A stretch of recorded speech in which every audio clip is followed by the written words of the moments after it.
makna kafir itu bukan permasalahan semata-mata diperuntukkan bagi mereka yang berbeda keyakinan, beda agama.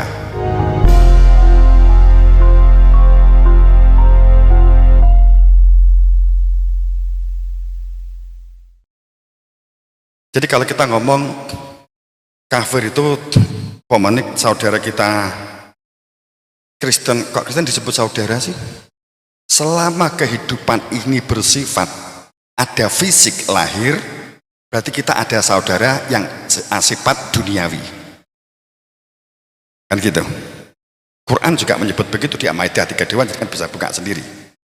Jadi pada saat berbicara tentang kafir itu diri kita, bisa jadi kita menjadi orang yang tertutup, jumud, kaku, beku, maka itulah sesungguhnya kita menyandang orang yang kafir. Tapi nggak perlu nunjuk kalau ada teman kita sing kaku, nesu kok, oh dasar kafir kan, aku mesti nesu kan gitu.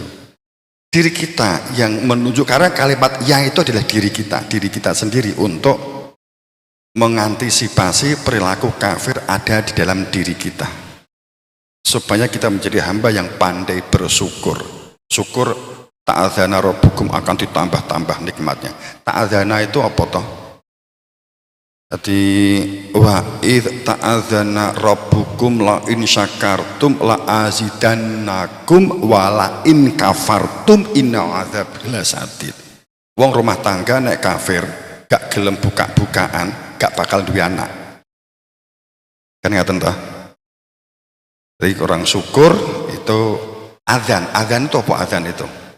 Azan itu seruan. Ta'adzana, di depannya ada ta'adzana. Taknya itu ada tak wujudiyah. Tak yang menunjukkan kalau ada yang menyuruh tentang sebuah tentang sebuah sistem berdunia untuk proses kembali kepada Tuhan. Ta'adzana rabbukum lain, lamnya lam takkid, lam penguat. Kemudian ada innya ini adalah inkana. In maknanya adalah dengan sebenarnya untuk memposisi lain syakartum, maka Allah akan tambah nikmatnya bagi seseorang yang pandai bersyukur. Dicoba aja, kalau kita kaku, kita beku semaunya sendiri, ya. Kalau kita kaku, kita beku, oke konco nopo akeh musuh bu, ibu, halo. Nek jenengan ki nesuan, nggih, tertutup kaku, dikai masukan ngamuk, dinasihati mencak-mencak, kinten-kinten sing kathah musuh napa kanca, Bu? Musuh to nggih? Musuh. Makanya benar, jangan jadikan orang kafir itu menjadi temanmu, bahkan menjadi pemimpinmu, kan begitu kan ayatnya. Bapak Ibu yang berbahagia rahimakumullah, ini perihal syukur dan kufur, sehingga kita nggak terjebak saling olo-oloan gitu ya. Di dalam kalimat itu nggak ada merasa lebih, itu karena di balik kalimat kafir, di balik kalimat syukur itu merujuk kepada diri kita sendiri. Bapak Ibu yang berbahagia, nek diuraikan sholawat juga sama sebenarnya, sholawat. Tuh. Nanti setelah ini mungkin beliau bareng penghentikan ya. Kalau kita bicara sholawat, kalau jenengan sholawat itu yang diinginkan apa sih? Kalau kita bersolawat syafaat, gitu. Nah, jenengan ngertos napa syafaat? Apa syafaat itu? Innallah wa malaikatahu yushollin ala nabi ya ayyuhalladzina amanu. Bersolawatlah kamu kepada Nabi. Karena Allah dan malaikatnya bersolawat kepada Nabi. Solawat itu apa solawat? Kita tahunya solawat itu kan Allahumma sholli ala sayyidina Muhammad. Gini apa nggih? Jane apa to solawat niku? Negara niki wonten pemerintah. Negara niki wonten pemerintah. pemerintah itu nunjuk perusahaan namanya PLN. PLN niki niku duwe daya energi, daya sumber. Dia mengelola daya sumber. Saya nggak ngomong intrik-intriknya, pokoknya gitu ya. Ada daya sumber, entah ini dari air disebut PLTA, atau dari uap disebut PLTU, atau dari panas disebut PLTP, atau mungkin disebut dengan pembangkit listrik tenaga matahari. Kan gitu. Dikelola oleh PLN. Kemudian PLN ini meletakkan gardu-gardu, kan gitu. Asumsinya pemiliknya ini adalah, asumsikan saja pemerintah atau negara. Pemerintah kalau negara itu sebenarnya beda loh Bu. Ini pangapunten.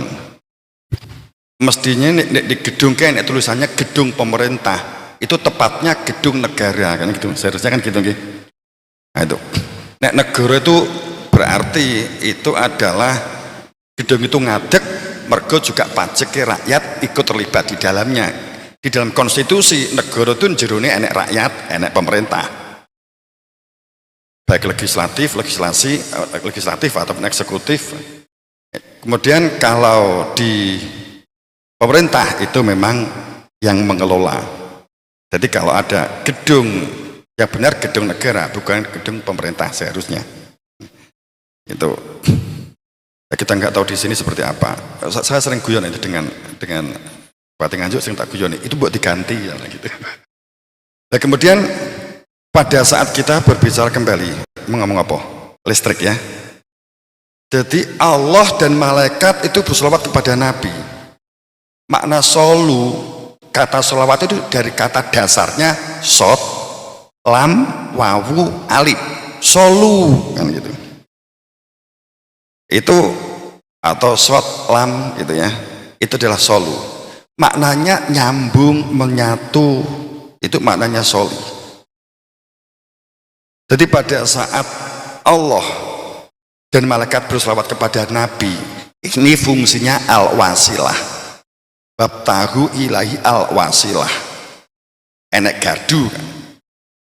Terus kemudian pemerintah memberi pengumuman, rakyat, kowe nek pengen entuk listrik, omahmu supaya terang, maka berselawatlah kepada PLN kan gitu.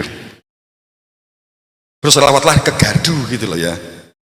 Lah nanti nyambung sing kok kene di omah itu nyambung ke gardu, PLN iya nyambung di gardu. Pemerintah dan PLN itu punya gardu. Maka wahai rakyat, sambungan kabel mungkin di gardu kan begitu. Maka nyala. Kan kata loh. Contoh ya. Nah, itu sambung. Makanya ada ayat layan fa'u syafa'ah, jangan pernah berharap kowe ki entuk syafaat jika kamu tidak diantara kamu mengikatkan ahdanur rahman, tidak saling mengikatkan diri dalam memberdayakan potensi dirinya. Itu ahdanur rahman, mengikatkan dengan ikatan ar-Rahman, ikatan kasih, ikatan sayang, ikatan saling mendukung, ikatan saling mensupport, ikatan saling memberikan kekurangan itu saling menutup dan seterusnya. Itu namanya ahdanur Rahman, tidak menggunakan ahdanur Rahim. Itu terungkap seperti itu. Jadi itu sesungguhnya seperti kalau hei warga Indonesia yang di Amerika, bersolawatlah kamu kepada duta besar kan gitu. Karena Allah kan, karena presiden dan pemerintah itu bersolawat kepada duta besar. Urusan-urusanmu sing di Amerika, sing di negara luar itu sudah diwakili oleh duta besar. Itulah namanya bersolawat. Dan makaten itu menyatu. Oke, itu tentang solawat. Makanya Saat kita ingin memberdayakan diri dan mengembangkan potensi yang ada, maka kita seyogianya juga bersolawat kepada Nabi. Jika kita bukti solawat kepada Nabi, nanti kita bahas dalam materi, kita akan berbicara tentang apa toh? Ya kaitannya dengan kehidupan beragama, yang mungkin hal-hal yang bisa kita sekilas kita ungkap. Kenapa umat Islam itu sulit untuk maju dan berkembang? Adakah sesuatu yang menjadikan sebab musabab ini? Kemudian di ayat-ayat Allah sebenarnya seperti apa? Sekilas kita akan mengungkap. Kalimat kutiba alaikumus syiyam itu juga maknanya bukan fi'la syiyam, beda.